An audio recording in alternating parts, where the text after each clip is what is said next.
A day in a life ng isang mother of two lovely daughters na Tagalohog. Morning edition! Good morning mga Mars! Maaga na naman tayo gumising para umattend ng Misa de Gallo. Tara, prepare na tayo. After ko makapag-prepare, ang mga bata naman ang inaasikaso ko.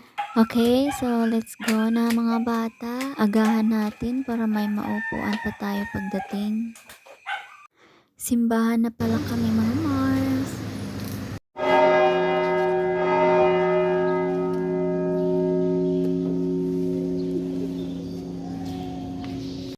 In 15 minutes, magsisimula ng Mass. At tapos na pala ang Misa.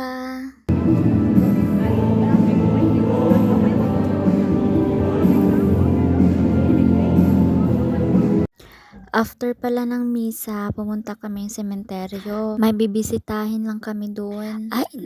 Ay, naku, ano ba yan? Excuse me lang po. So, nandito na pala kami sa sementeryo.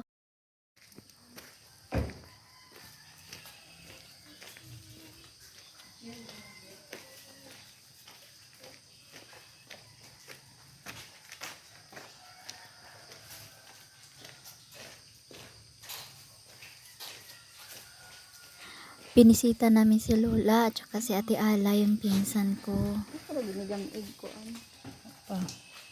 Pinsang buo ko si Ate Ala at kababata ko rin siya.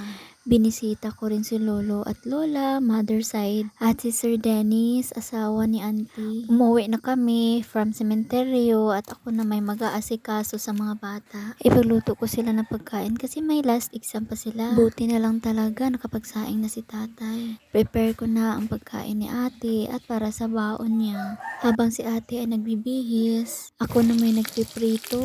Madalian na talaga to. At ayan, ready na ang pagkain ni ate at pagkain ni Yara.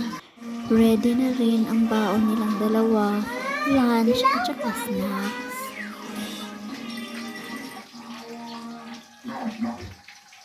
At ayan, napakain ko na sila. At habang sila'y kumakain, nilagay ko naman sa lunch bag ang mga pagkain nila. Para naman walang makalimutan. Pagkatapos ay ihatid ko na si Yana sa school. At ayan, hatid ko na si Yana. After ko mahatid si Yana, si Yara naman ang ihatid ko sa school. At yun lang mga Mars, maraming salamat sa panonood. Bye!